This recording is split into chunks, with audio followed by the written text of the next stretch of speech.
Hello everyone, shout out. Ayan, so Martes na sa Pilipinas, dito sa amin ay Lunes pa rin ng gabi. So 8 o'clock, mahigit na dito, 8:40. Yung mga kababayan ko dyan sa Barcelona, mag-ingat po kayo dahil meron kami napanood na may tornado, tapos meron ng pagbaha. May isang kapwa ko vlogger na taga Barcelona na nag-live siya kanina, 7 hours ago.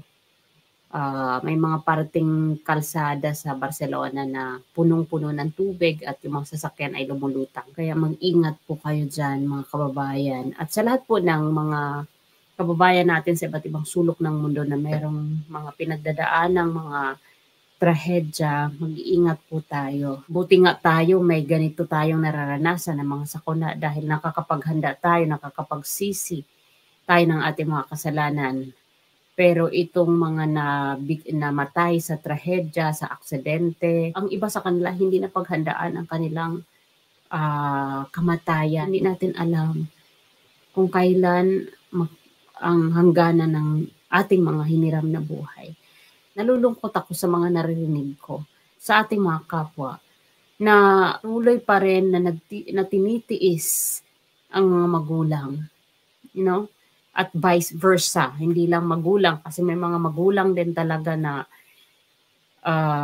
hindi sila ganun ka lambot sa kanilang mga anak. Dahil meron ako napanood na isang balita, itong batang ito na taga Tugigaraw na nag-graduate ng valedictorian. Napanood ko to kanina sa isang vlogger, na pinaslang ng sarili niyang ama dahil sa pera.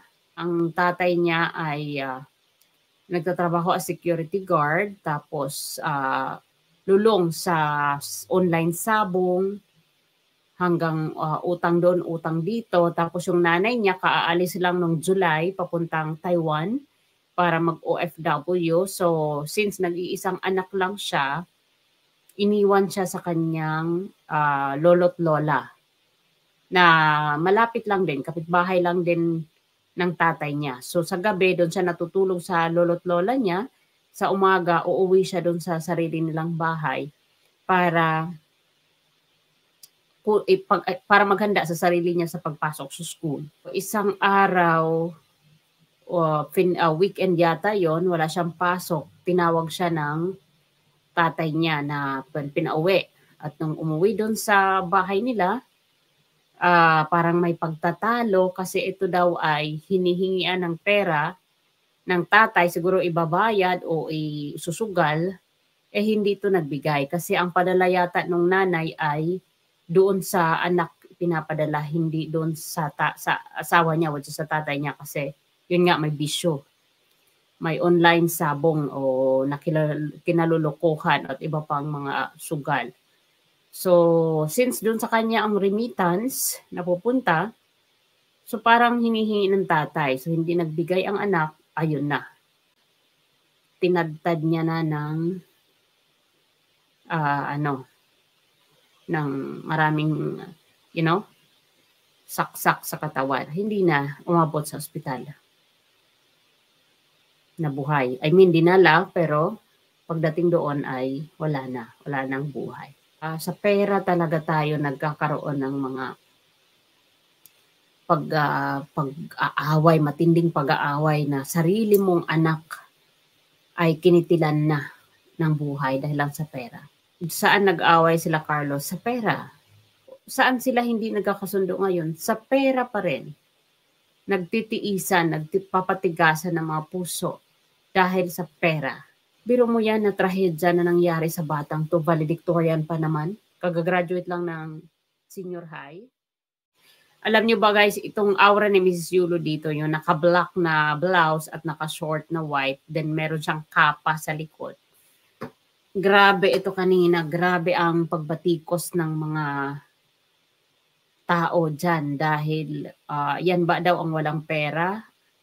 Nakapag-Singapore, yan ba daw ang nagtitinda lang ng garlic longganisa at online selling na kapag Singapore na feeling dalaga, na paawa effect, na na sumira sa career ng anak. Ang dami doon, ang daming comment. Alam nyo, talagang inland siya ng batikos dyan. Ayaw na nila na sumaya itong nanay ni Carlos dahil galit na galit ang mga tao. Actually, majority ang nagalit na naman. Di ba dati nawala na yung galit sa kanya?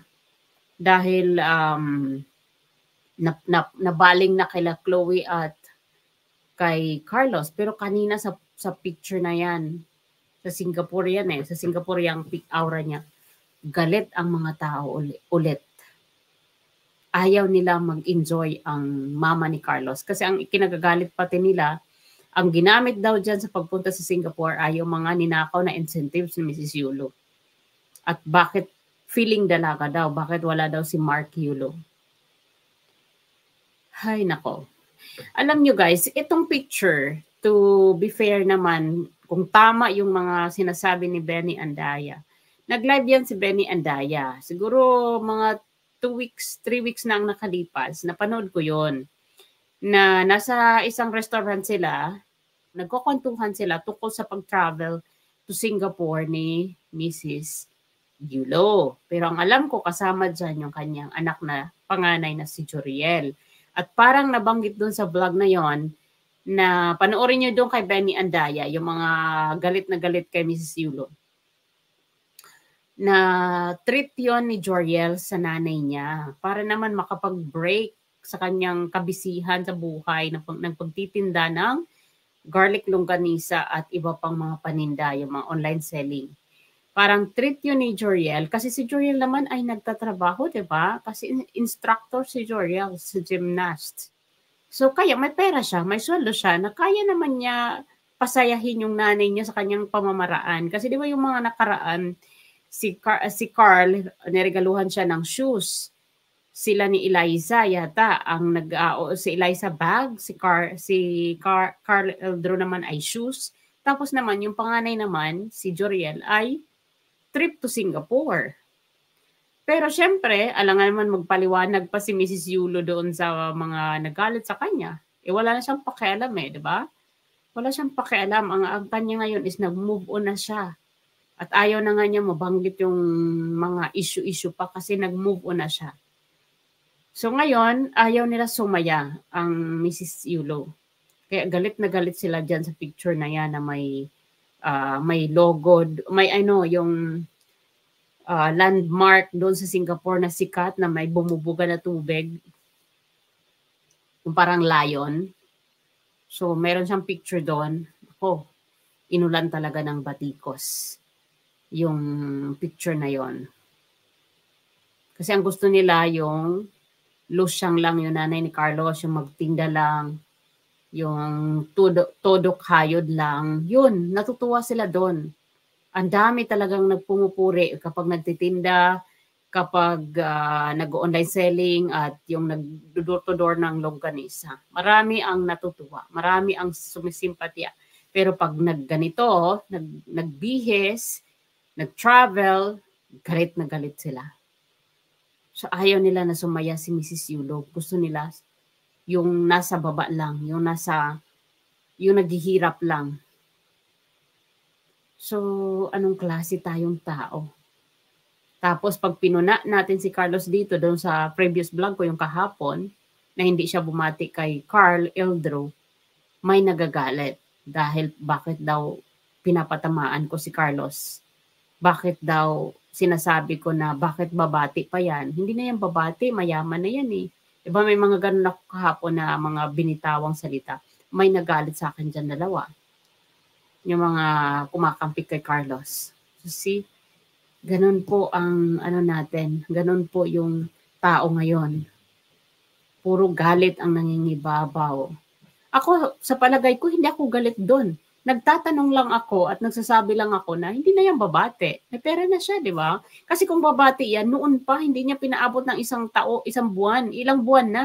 August, September, October, November na tayo ngayon. Magdi 3 months na sa 10. November 10. Diba? August 10 sila umuwi sa Pilipinas, mga athletes.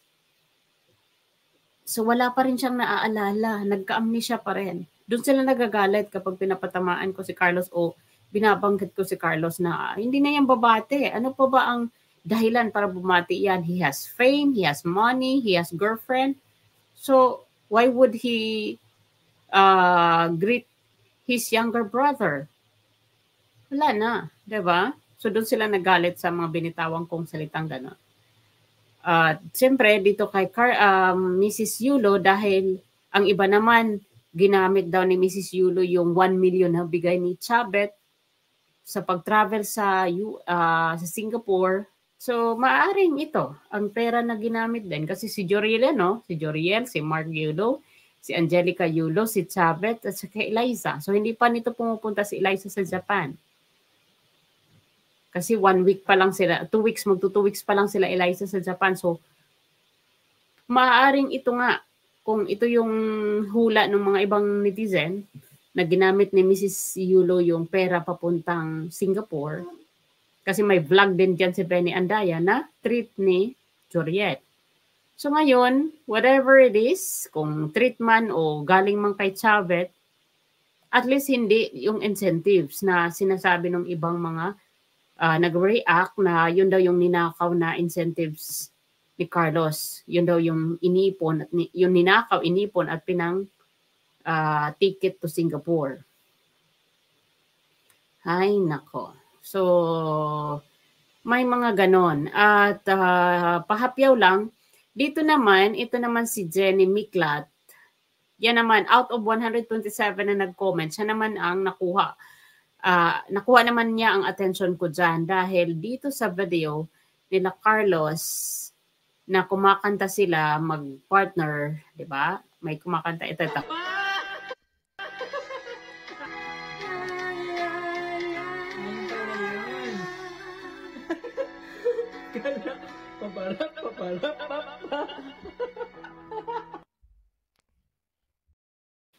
Diyan sa ano na yan, diyan sa video na yan, nag-post si Jenny Miklat. Sabi niya, nakukuha mo pang magsaya ng ganyang kaloy kahit alam mo ang pamilya mo ay nagdurusa.